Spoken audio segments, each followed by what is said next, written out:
Andai ku tahu kapan tiba ajalku, ku akan memohon Tuhan tolong panjangkan umurku. Andai ku tahu kapan tiba masaku,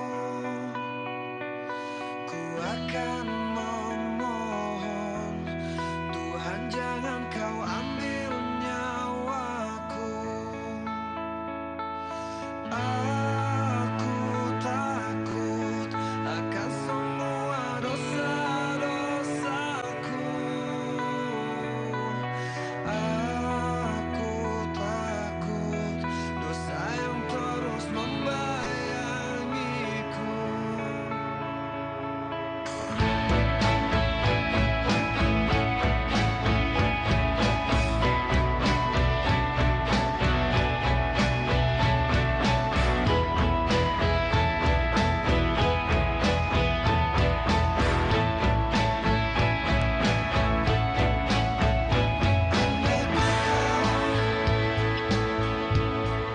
Malaikatmu kan menjemputku, izinkan aku mengucap kata taubat padamu. Aku takut akan semua dosa-dosaku.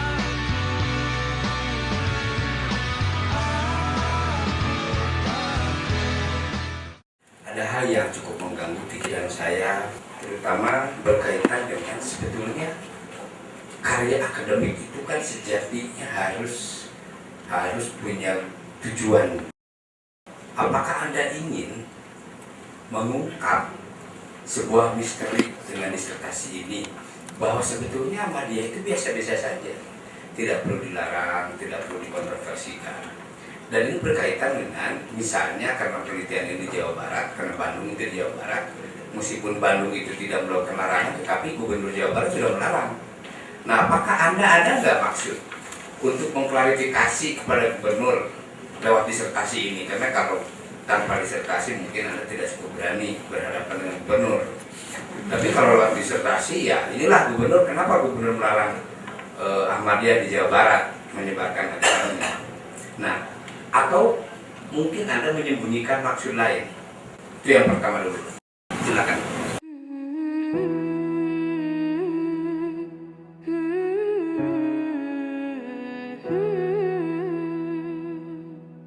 كل هذه الأرض ما تكفي مساحة لو نعيش بلا سماحة وانت عايزنا بحب لو تضيق الأرض نسكن كالجل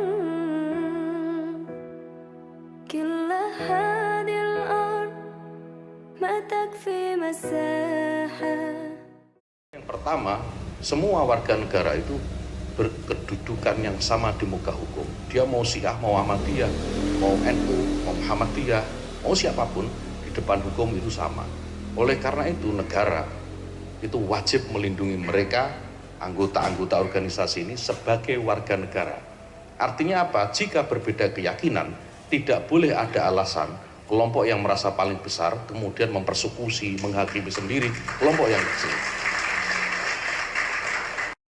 Jika ada perbedaan pandangan, jika ada perbedaan keyakinan, jika ada perbedaan pendapat terkait dengan hal-hal keagamaan, kita selesaikan dengan dialog. Kementerian Agama, saya sebagai Menteri Agama, siap untuk memberikan fasilitas mereka untuk berdialog. لو نعيش بلا سماحة وانت عايزنا بحب لو تضيق الأرض نسكن كالجل التحية وبسلام أنشروا أحلى الكلام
tafsir Departemen Agama.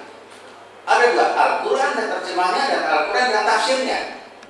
Salah satu di antara uraiannya di situ muqaddimahnya diambil persis dari The Holy Quran Arabic Text English Translation yang kamanderenya Ahmad Yahya.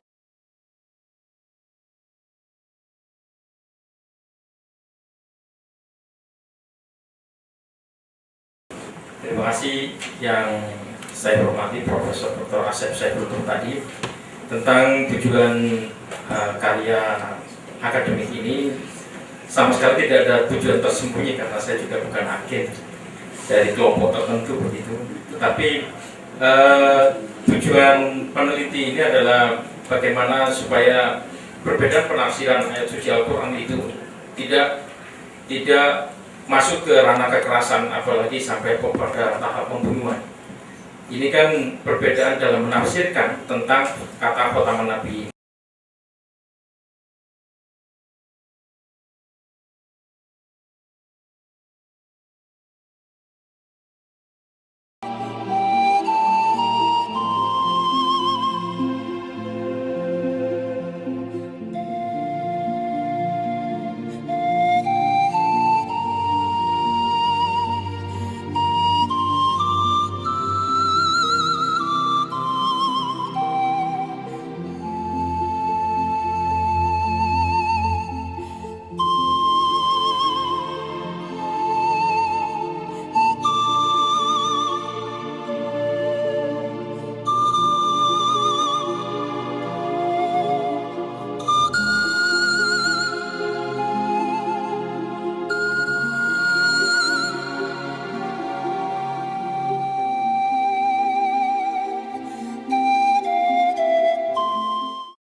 Saya 3 kali bertemu dengan Bapak Gubernur Jawa Barat, Bapak Ahmad Heriawan.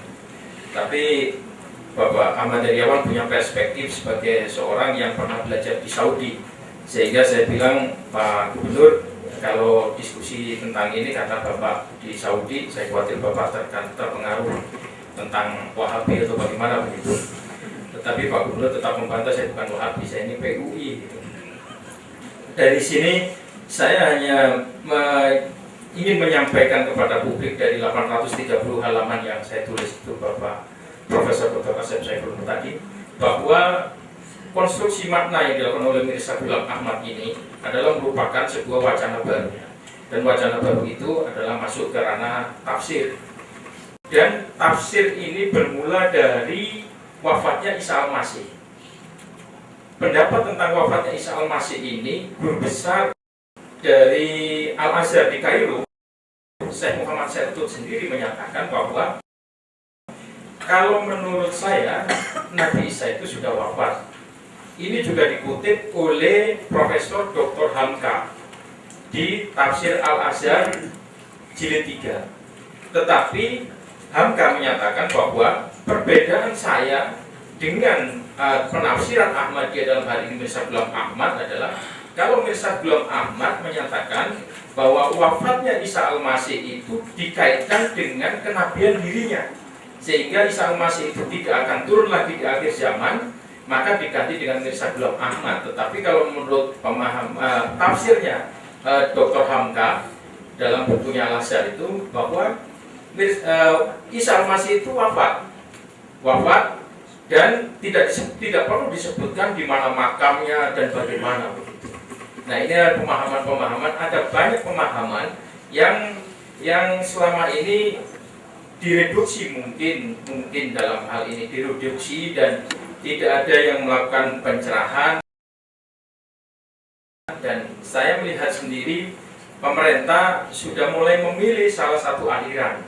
Nah, harusnya kalau pemerintah memilih salah satu aliran, harusnya diputuskan secara jelas bahwa pemerintah Republik Indonesia pada saat ini mengikuti Ahlus Sunnah wal Jamaah, titik. Sehingga Syiah harus dilarang, Ahmadiyah harus dilarang. Tapi kan pemerintah tidak berani mengeluarkan keputusan sebagai pemihakan, sehingga masuk ke wilayah abu-abu. SKB 3 Menteri itu adalah upaya supaya tidak bisa di-MK-kan, sehingga menjadi masyarakat menjadi hakim sendiri-sendiri.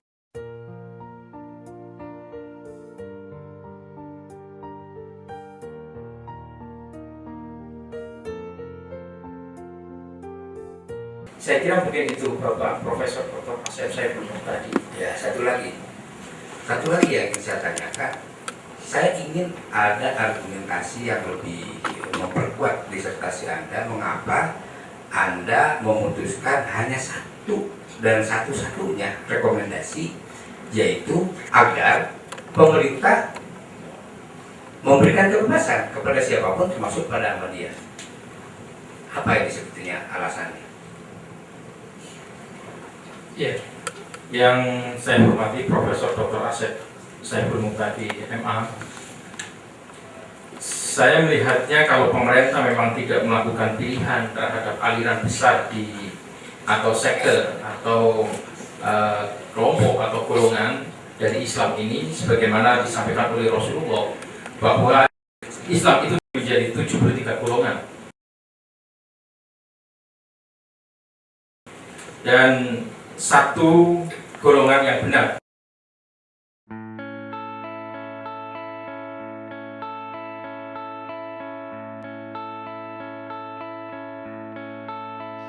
Andai ku tahu kapan tiba ajalku. Pemerintah dalam hal ini tidak mengambil suatu kebijakan dari golongan-golongan yang ada dalam Islam ini, sehingga kalau pemerintah tidak mengambil kebijakan, maka sebaiknya saran dari peneliti, pemerintah harus mengayomi semua golongan dalam sektor Islam, sehingga mereka sama-sama memiliki ruang yang sama, kecuali kalau salah satu sektor itu melakukan kesalahan yang amat fatal. Misalkan memang bagaimana pemerintah mengambil keputusan bahwa saya lebih memilih demokrasi, saya lebih memilih Pancasila, sehingga PKI harus dibubarkan. Maka PKI dikejar-kejar dan orang PKI tidak bisa kuliah dan sebagainya. Nah, ini adalah kebijakan yang tegas dan memihak salah satu kelompok. Nah, pemerintah saat sekarang dari 73 golongan ini, pemerintah tidak memilih salah satu pun. Karena pemerintah tidak memilih, harusnya kewajiban pemerintah mengayomi. Apakah Ahmadiyah itu menyimpang dan sebagainya, ini adalah masuk ke ranah diskusi.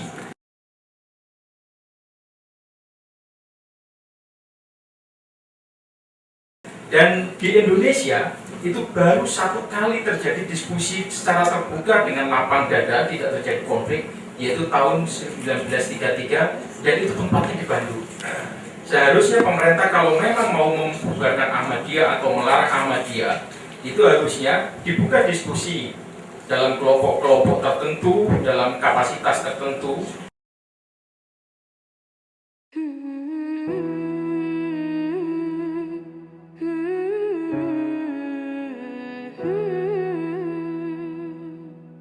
كل هذه الأرض ما تكفي مساحة لو نعيش بلا سماحة وانت عايزنا بحب لو تضيق الأرض نسكن كالجل كل هذه الأرض ما تكفي مساحة لو نعيش بلا سماحة وانت عايزنا بحب لو تضيق الأرض نسكن كالغل التحية وبسلام أنشروا أحلى الكلام زي نود احترام أب محبة وابتسام أنشروا بين الأنام هذا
25th anniversary by holding an international seminar in Yogyakarta.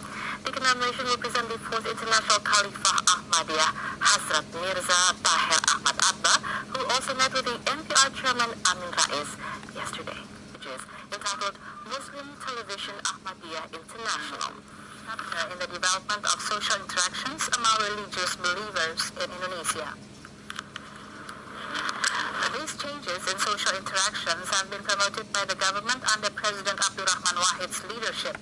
This was stated by Dawam Raharjo after accompanying the chief of the International Ahmadiyah Muslim Organization to a meeting with President Wahid today. According to Raharjo, the president expressed his appreciation for the efforts made towards a life of religious harmony by calling for state institutions not to interfere with religious matters. أنشر بين الأنام هذا هو دين السلام. But first, for our feature segment is an interview with Mirza Tahir, leader of the International Muslim Ahmadiyya Organization. Stay tuned for more right after this.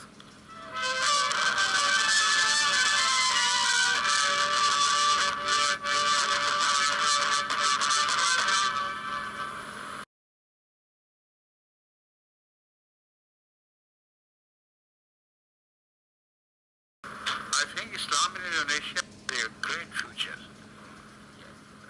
I have met your president, your Speaker of the National Assembly, and also people like Mr. Dawam, etc. And from that I gather that they are all intent upon serving the cause of Islam in Indonesia. So I hope that Indonesia will emerge as the greatest Muslim country in the world. So far, the leadership is not in the hands of Indonesia. But Indonesia deserves to gain that leadership because they are the largest country of Muslim population here. So we have been discussing things, how to do it, and I'm sure, inshallah, one day Indonesia will get its lost right and will emerge as the greatest Muslim leader country of the world.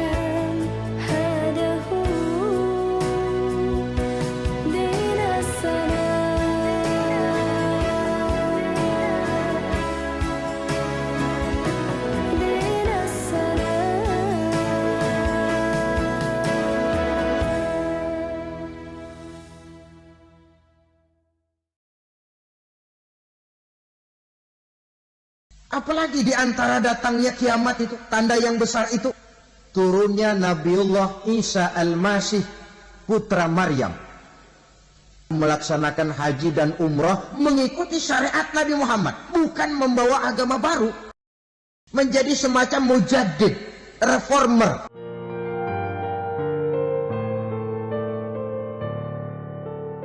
Menyelamatkan manusia dari bisikan Dajjal.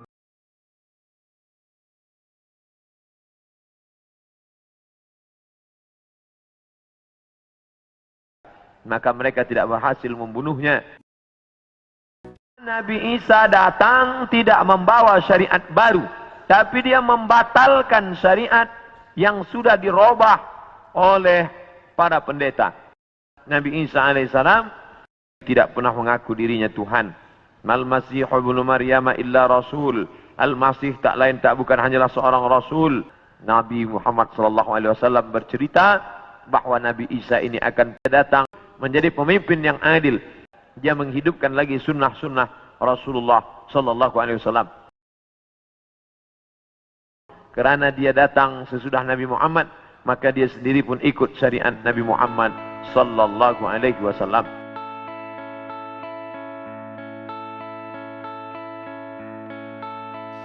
Andai ku tahu Kapan tiba ajalku, ku akan memohon Tuhan tolong panjangkan umurku.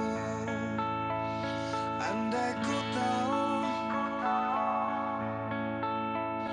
kapan tiba masaku, ku akan memohon Tuhan jangan kau ambil nyawaku. Aku takut akan semua dosa-dosaku. Aku takut dosa yang terus membayangiku.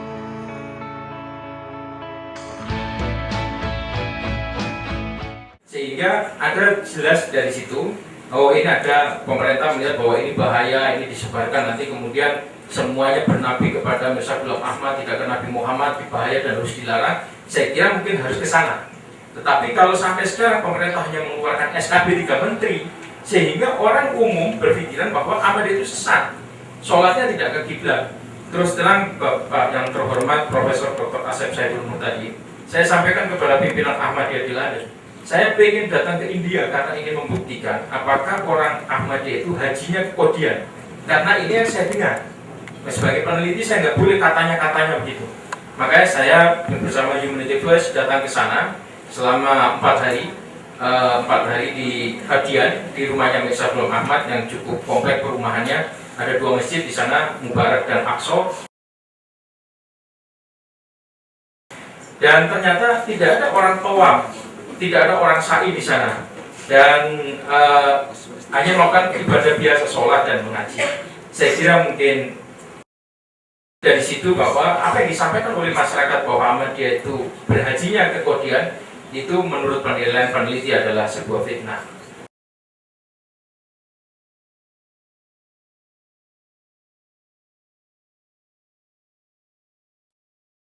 Saya Haji Mansur dari Ahmadiyah. Haji saya ke Mekah, bukan ke Kadian atau ke Pakistan. Saya tahun 2002 naik haji, 26 orang Ahmadiyah ke sana. Tapi tidak melalui badan keagamaan, tapi melalui Depan. Karena Depan tahu saya, Pak. Saya datang ke Aster Kodam Siliwangi mengatakan bahwa TNI adalah netral, tidak membedakan minoritas mayoritas. Semua menghormati kami, menghormati Ahmadiyah. Tidak ada menyatakan bahwa syahadatnya beda. Dari dulu, sejak lahir syahadatnya sama. La ilaha illallah Muhammadur Rasulullah. Tidak ada perbedaan. Naik haji sama. Kitab suci juga sama, Al-Quran. Saya kira mungkin itu Bapak Profesor Dr. Asep tadi jawaban saya. Terima kasih mungkin. Baik, terima kasih. Kita sampai pada oponen ahli terakhir. Silakan. Dr. Pawit dan MSI melanjutkan sanggahan. Terima kasih Pak Pimpinan.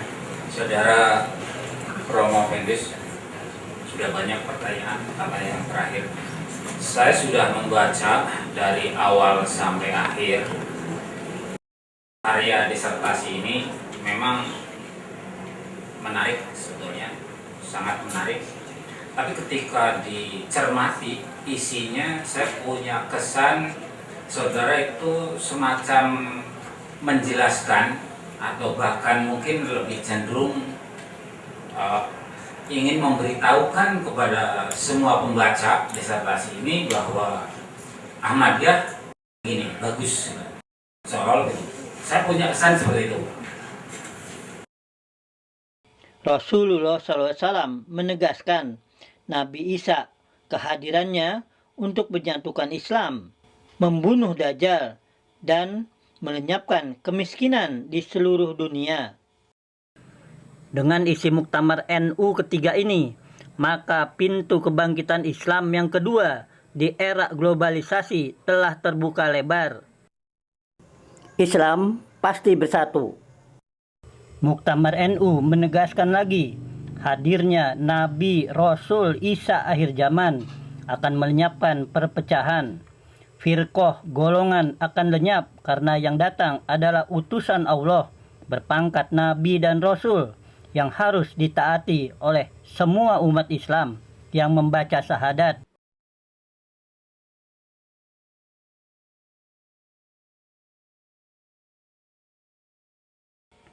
Mukmin, kami dengar, kami taat.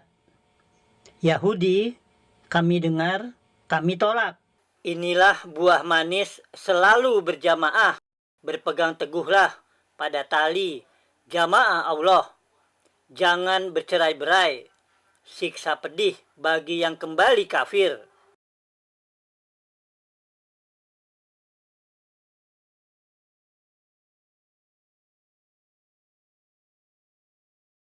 Menurut Yusuf Qadrawi, sistem zakat dan pengorbanan harta untuk sesama dengan dasar keikhlasan adalah bentuk jaminan sosial masyarakat Islam di awal kejayaan di masa Rasulullah SAW dan para khalifahnya yang mampu terus-menerus memperkecil kesenjangan sosial antara si kaya dan si miskin.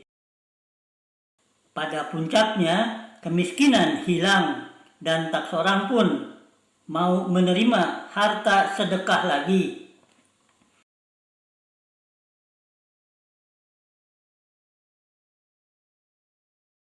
Jadi semua tulisan kan memiliki tujuan. Semua penulis ketika mengungkapkan karya-karyanya itu punya misi, punya tujuan. Tadi sebagian sudah ditanyakan, punya tujuan, sehingga apabila ditulis dan manfaatnya justru hasil dari membaca disertasi itu. Nah, pertanyaan saya adalah, kira-kira kembali lagi, posisi penelitian ini atau hasil disertasi ini nanti arahnya kemana? Dari aspek manfaatnya untuk siapa? Terima kasih yang terhormat Bapak Dr. Haji Pawit M. Yusuf MSI. Dari hasil penelitian saya dan saya tuliskan, saya rasa saya tidak pernah menyatakan bahwa Ahmadiyah itu bagus, karena saya harus berbicara pada netral, sehingga pada kesimpulan saya kalau mengacu kepada konstruksi makna dari teori Peter Elberger dan Thomas Lackman, maka argumentasi dari Mirza Ghulam Ahmad ini adalah merupakan legitimasi atau pembenaran, dan ini dikuatkan dari hasil peneliti bahwa Jemaat Ahmadiyah memang tidak berani membantah dari argumentasi yang disampaikan oleh Mirza Ghulam Ahmad. Jadi ini yang membuat ajaran ini menjadi terus berkembang sampai sekarang, sehingga dari simpulan yang peneliti tulis bahwa pembenaran itu kemudian dilestarikan dengan upaya-upaya untuk tidak melakukan bantahan-bantahan terhadap argumentasi yang sudah disampaikan oleh Mirza Ghulam Ahmad, dan kemudian dibukukan menjadi sebuah kitab yang disebut dengan Tazkiro. Yang ini kemudian juga menimbulkan persepsi baru dari masyarakat bahwa Tazkiro itu seolah-olah sebagai kitab suci dari Ahmadiyah.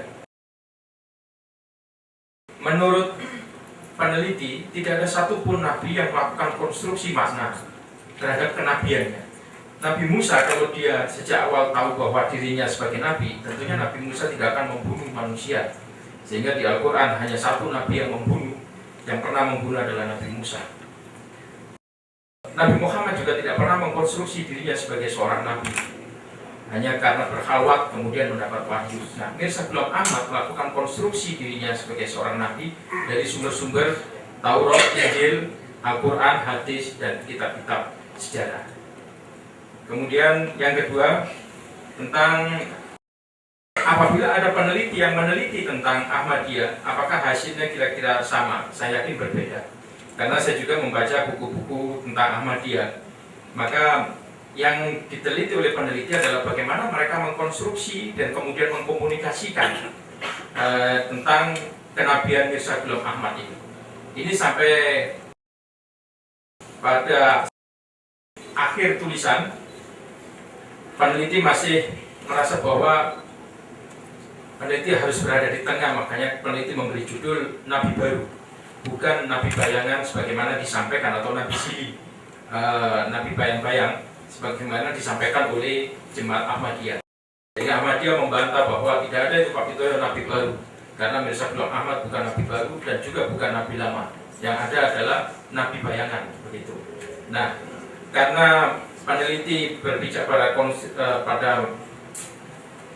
pada penelitian fenomenologi, maka dan juga harus berbicara pada satu yang perspektif yang tersendiri, maka dalam judul ini tetap kami anggap sebagai, setelah ada Nabi Muhammad wafat, kemudian ada orang mengaku sebagai Nabi, maka dia adalah Nabi baru. Itu sehingga, dan penelitian tentang Nabi baru ini dari buku-buku yang ada, baik buku-buku yang mohon maaf ini Pak yang terhormat Bapak Dr. Haji Fawid M. Yusuf MSI, peneliti telah mencari buku-buku yang beredar di Indonesia dan semua itu yang menentang Ahmadiyah. Itu tidak ada satupun yang menyebut bahwa adanya Nabi baru sebagai judul begitu, atau dalam sebagai perspektif. Kebanyakan mereka lebih menyebut Nabi sesat, membohong dan sebagainya. Kemudian soal fenomenologi ini adalah intersubjektif dari pemahaman subjektif dari Ahmadiyah yang peneliti sampaikan bahwa memang dalam argumentasi Mirza Ghulam Ahmad mengaku bahwa saya mendapat wahyu secara kasar, saya melihat Tuhan, saya mendapat wahyu nanti bapak saya akan meninggal, saya mendapat wahyu nanti kakak saya akan meninggal, dan ini menjadi kenyataan sehingga Jemaat Ahmadiyah itu begitu percaya sehingga wahyu yang disampaikan oleh Mirza Ghulam Ahmad itu adalah dianggap sebagai sebuah nubuat. Nah, ini kalau dikonstruksi dengan teori konstruksi makna Peter Berger, ini adalah upaya pembenaran. Saya kira mungkin itu, Pak. Baik, terima kasih Dr. Fawid M. Yusuf. Kita sampai pada pengunjung terakhir. Saya silakan perwakilan dari Guru Besar Profesor Dr. Haji Dana mengajukan pertanyaan ataupun sanggahan. Terima kasih pimpinan sidang. Saudara Bromo Pedus, saya mengamati jawaban-jawaban yang argumentatif dari saudara dan saya menghargai itu semua. Saya bahkan mendukung pernyataan saudara bahwa ini adalah sebuah karya tafsiran. Dan saudara mengatakan bahwa hasil karya tafsiran adalah sebuah subjektivitas. Dalam ilmu bahasa linguistik ada 10 jenis teori untuk mengungkap kata. Tidak ada satupun yang bisa menghasilkan suatu objektivitas. Bahkan ada yang ekstrim mengatakan dan hermeneutik bahwa objektivitas adalah sebuah kemustahilan. Kata Gedamer, karena orang bisa menafsirkan dengan kultur yang berbeda-beda dari satu satu. Oke. Kemudian yang kedua, apresiasi saya itu begitu. Saudara bisa menawarkan sebuah konstruksi makna bahwa Ahmadiyah adalah sebuah sekte. Ini hal yang sangat fenomenal. Saya hanya ingin mengatakan, saya tidak ingin mengatakan sudah setuju. Coba konstruksikan sekte ini, apa indikatornya bahwa ini adalah sebuah sekte. Kemudian yang kedua, bagaimana sekte ini jika dijadikan sebagai rujukan teori bahwa Ahmadiyah sebuah sekte dan saudara memproklamasikannya di hadapan masyarakat dan ilmuwan Ahmad sebuah sekte, dan apa yang akan sudah bertanggung jawabkan secara substansial bahwa Ahmadiyah adalah sebuah sekte. Silakan. Terima kasih yang terhormat Bapak Profesor Dr. Dadan Suganda MU. Tentang sekte, setelah peneliti melakukan penelitian dan meresapi kemudian menuliskan dari sekte itu harus ada suatu perbedaan dengan atau kelompok lain atau dalam bahasanya firqah. Ada perbedaan yang membedakan dan ada pengikutnya. Ahmadiyah ada perbedaan simbol-simbol yang muncul di Ahmadiyah, meskipun simbol itu tidak kasat mata.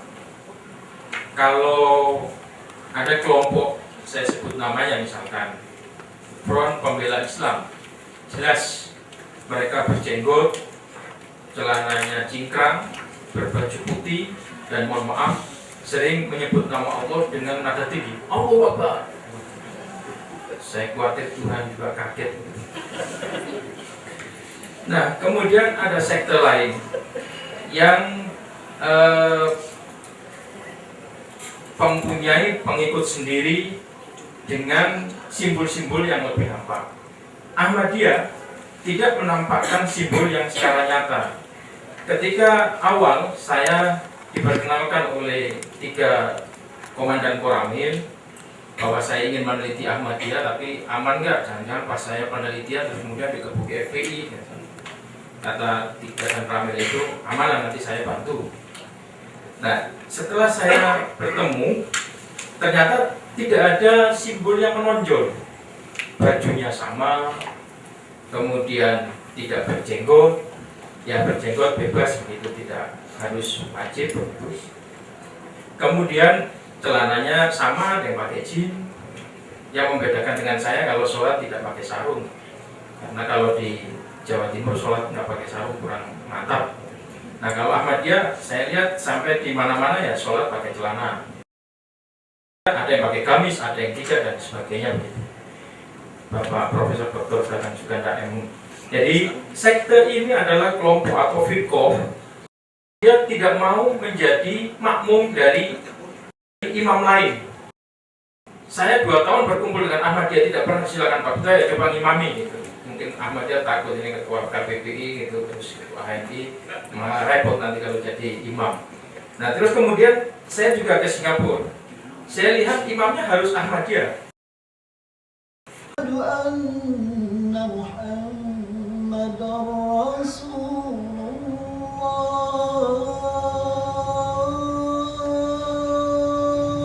Masjid ini baru saja disweeping oleh Satpol Pamong Praja Kota Pontianak. Kemudian saya tanya bagaimana ketika Bapak pergi haji? Kan haji itu harus ikut imamnya, imam besar di Masjidil Haram. Jawabnya, ya kalau sholat itu kan kita bisa masing-masing. Jadi ketika melaksanakan haji, wajib haji, rukun haji, ya sesuai yang diatur oleh ajaran Rasulullah berdasarkan Al-Quran dan Hadis. Kemudian ketika sholat, ya kita sholat masing-masing. Jemaat Ahmadiyah tidak mengikuti imam di Masjidil Haram. Bagi jemaat Ahmadiyah yang bekerja di suatu tempat, mungkin di tempat kami tempat bekerja, kemudian sholatnya saya imami, mereka memilih tidak berimam dengan saya. Dan Ahmadiyah tidak mau sholat di masjid orang lain. Sehingga ketika ada gerakan upaya dalam menerjemahkan SKB 3 Menteri yang dibumikan kemudian dimunculkan sebagai peraturan gubernur bahwa masjid semua adalah masjid umat Islam, kemudian Pak Gubernur berkeinginan untuk menjadi imam di masjid Ahmadiyah menolak. Nah, inilah salah satu simbolnya. Kemudian Al-Qurannya, tafsirnya, ini adalah tafsir yang dikonstruksi oleh Mirza Ghulam Ahmad, berbeda dengan tafsir-tafsir yang dibaca oleh peneliti, meskipun peneliti juga membaca tafsir-tafsir dari ayat suci Al-Quran dari Ahmadiyah. Kemudian yang berbeda lagi adalah dalam pembayaran canda. Ahmadiyah menyatakan bahwa kelompok Ahmadiyah atau sekte Ahmadiyah tidak boleh menerima bantuan. Alhamdulillah pembangunan Masjid Ar-Rahmat ini sebenarnya swadaya dari anggota Jawa Peninggilan dari membayar canda aktif yang kisarannya sekitar 450 sampai 500 orang. Oleh karena itu, para Ahmadiyah boleh berbesar hati atau dalam tanda petik begitu membusungkan dada. Saya yakin bahwa Ahmadiyah tidak pernah menerima dana bansos itu. Karena mereka tidak boleh menerima dana bantuan dari luar. Nah, kemudian pada saat meninggal, sampai saat meninggal, Ahmadiyah itu tidak bergabung dengan makam-makam orang lain begitu. Jadi Ahmadiyah mempunyai makam sendiri.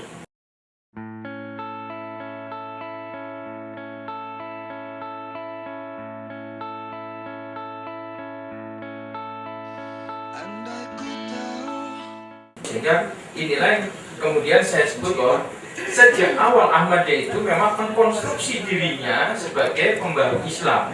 Kemudian karena Mirza Ghulam Ahmad mendeklarasikan diri sebagai seorang nabi, maka umat Islam lainnya menjadi melawan dan menghinakan atau memusuhi. Kapan tiba ajalku,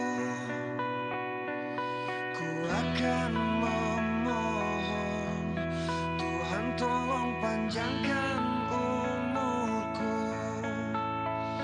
Andai ku tahu kapan tiba masaku, ku akan memohon Tuhan jangan kau ambil nyawaku. Aku takut akan semua dosa-dosaku. Aku takut dosa yang terus membayangiku.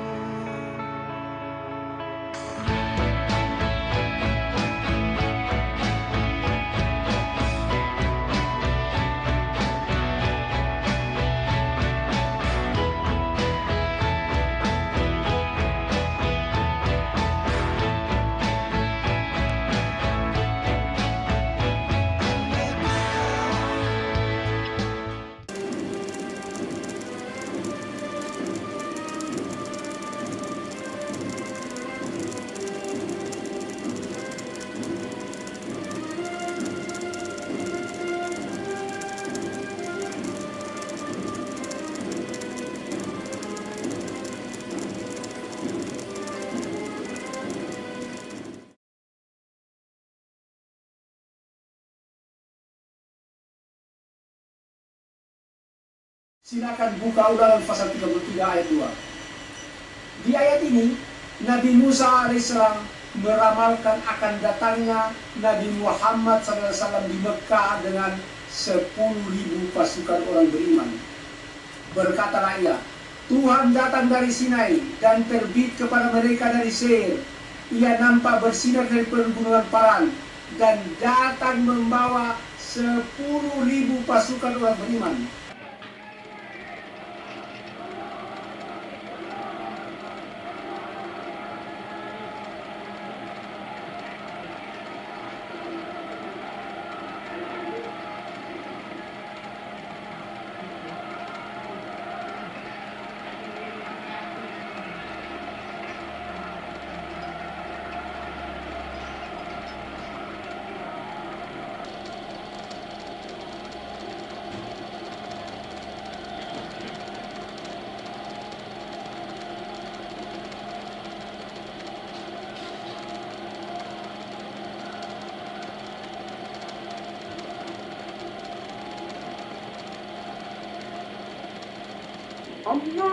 Allahu Akbar,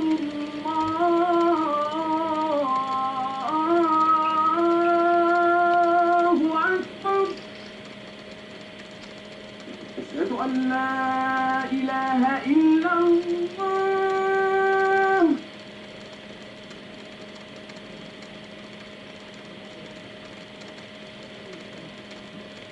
Asyhadu an la ilaha illallah.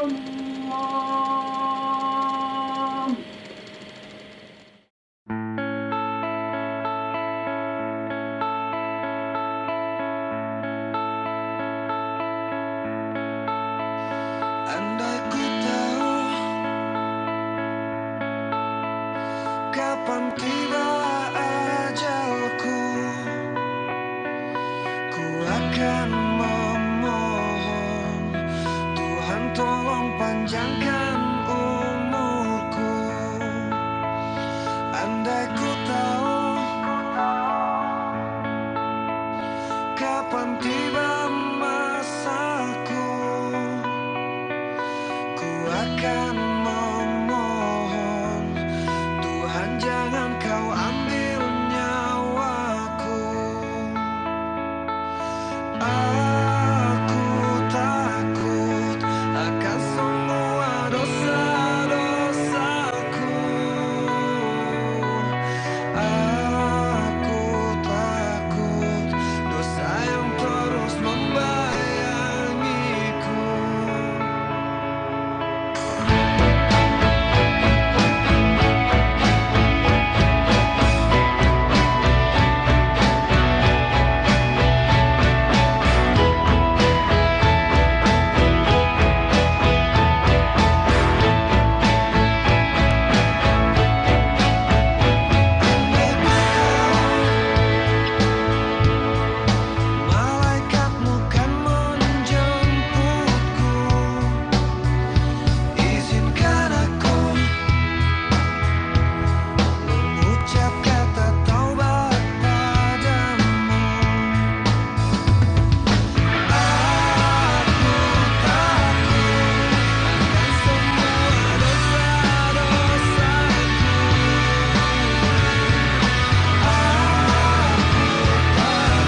bahwa Ahmadiyah harus menjadi eksklusif. Nah, oleh karena itu, karena memang tidak ada disebut dari penelitian ini satu buku pun menyatakan bahwa Ahmadiyah adalah sekte, maka peneliti dari hasil penelitian ini memberanikan diri untuk menyebut bahwa Ahmadiyah adalah sebuah sekte yang dikonsep secara awal eksklusif dan memisahkan dari sisi ritual, berpisah dengan kelompok Islam lainnya. Berpisah dalam arti mereka tidak akan mungkin orang Ahmadiyah ketika dalam perjalanan kemudian mampir ke Masjid NU, apalagi Masjid Muhammadiyah, apalagi masjidnya Persis, karena ketua Persisnya, ya kalau ketika saya wawancara Pak Profesor Dr. Muhammad Abdurrahman sangat semangat, wah itu sesat itu plagiator dan sebagainya.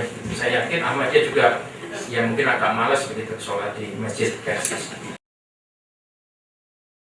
Dalam mata kuliah, nilai ujian naskah disertasi dan sidang promosi doktor yang diselenggarakan pada hari ini,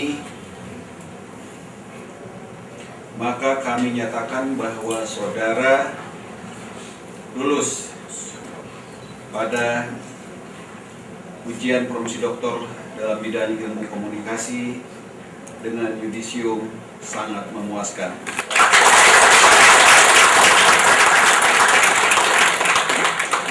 Oleh karena itu, sesuai dengan tradisi akademik, mulai hari ini saudara berhak menyandang gelar doktor. Atas nama Rektor, Ketua Senat Pajajaran, saya ucapkan selamat. Ucapan selamat juga disampaikan kepada keluarga saudara yang selama ini mendukung upaya saudara meraih gelar akademik tertinggi ini. Semoga keberhasilan saudara akan membawa keberhasilan lainnya pada masa yang akan datang. Perlu disadari bahwa gelar doktor bukan sekadar menambahkan 2 huruf di depan nama saudara, tetapi membawa tanggung jawab untuk senantiasa mengembangkan ilmu pengetahuan, khususnya ilmu yang saudara tekuni, untuk disumbangkan bagi kesejahteraan bangsa dan negara. Ijazah doktor tidak diserahkan pada sidang ini, namun akan diserahkan nanti pada upacara wisuda Pajajaran yang akan datang. Sebagai bukti kelulusan saudara dalam sidang promosi doktor ini, kami serahkan sertifikat kelulusan sidang promosi doktor atas nama saudara Dr. Itoyo.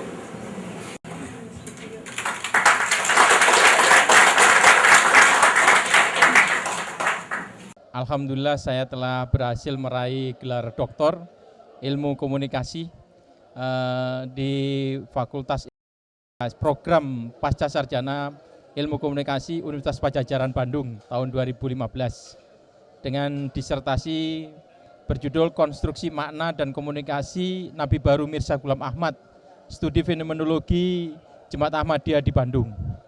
Saya merasa bangga karena hasil penelitian saya diapresiasi oleh para penguji, para guru besar, dan menyatakan dalam kesimpulan saya bahwa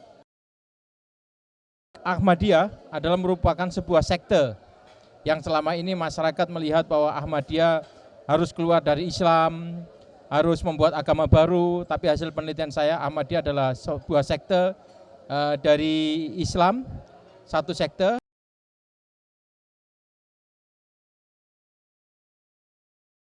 dari 73 sekte atau 73 firqah di dalam Islam. Dan banyak tafsir tentang dari 73 itu, satu diantaranya adalah Ahmadiyah. Dan ini adalah merupakan penafsiran-penafsiran dan diterima oleh sidang tadi, oleh para guru besar.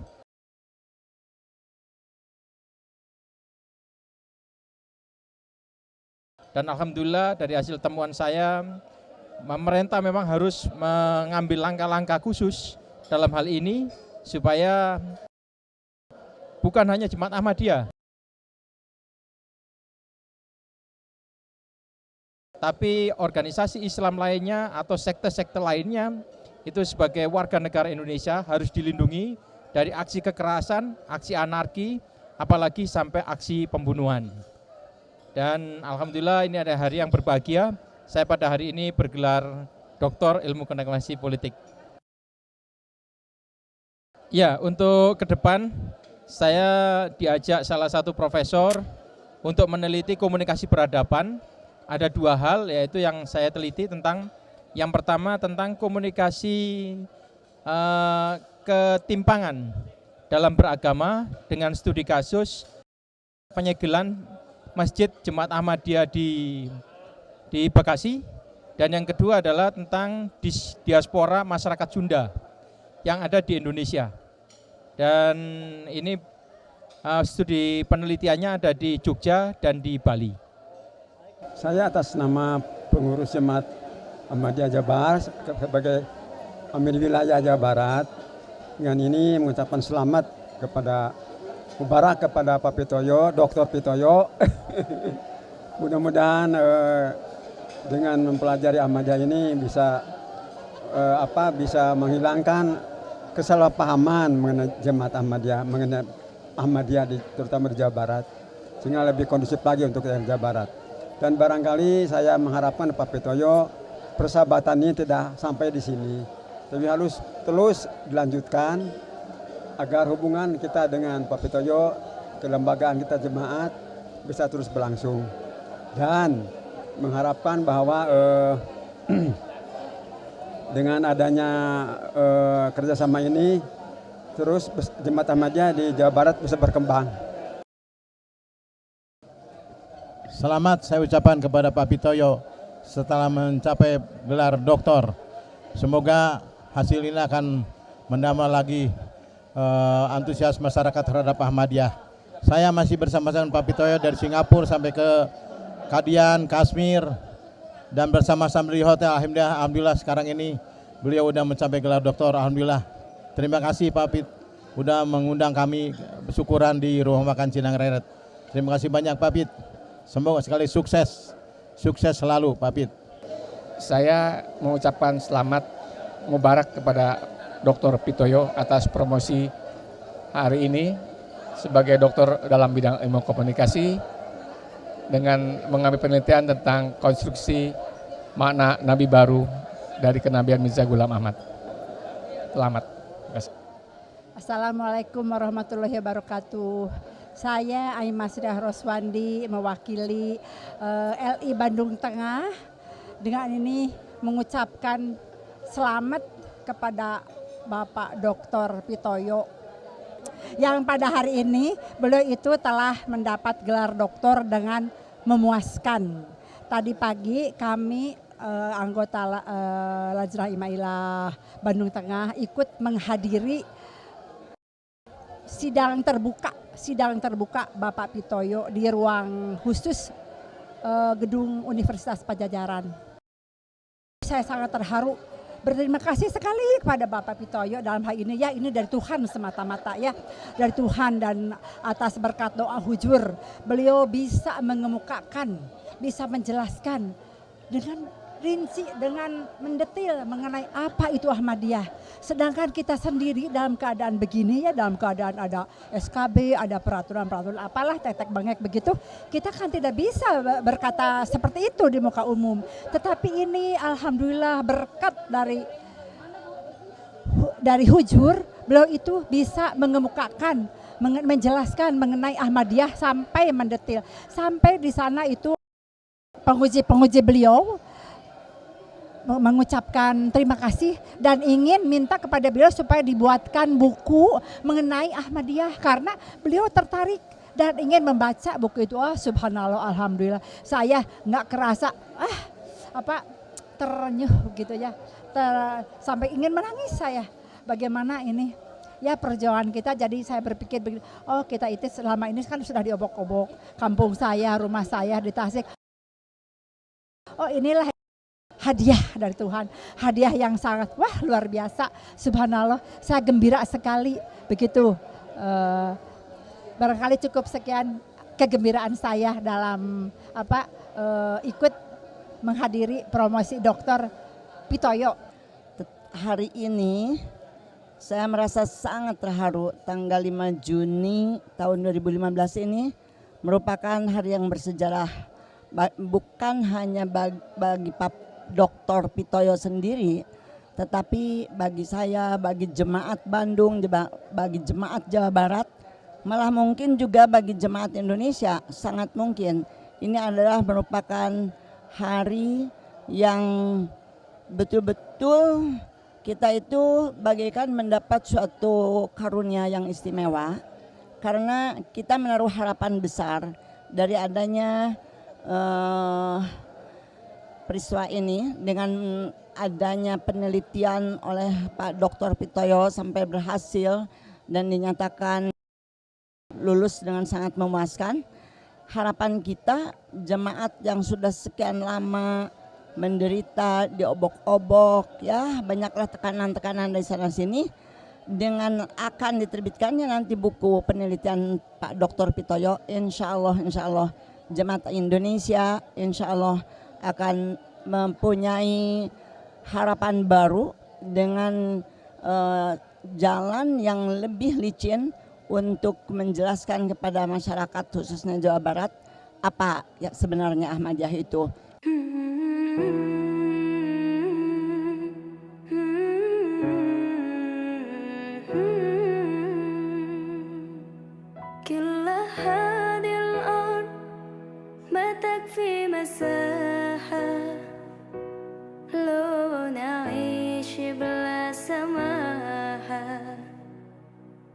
وانت عايزنا بحب لو تضيق الأرض نسكن كالجل كل هذه الأرض ما تكفي مساحة